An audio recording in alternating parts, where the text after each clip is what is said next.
Hello guys, welcome. In this video tutorial, we will learn how to set auto border in Microsoft Excel. Let us begin.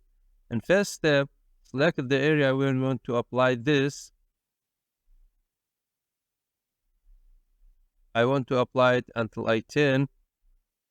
From Home tab, in the Style section, choose Conditional Formatting, New Rule. Use a formula to determine which cells to format. Write this formula, equal, select here, type this to sign, greater than and less than, double quotation, but don't forget to remove this $sign here. Go to Format. From Border, set your border. Press OK.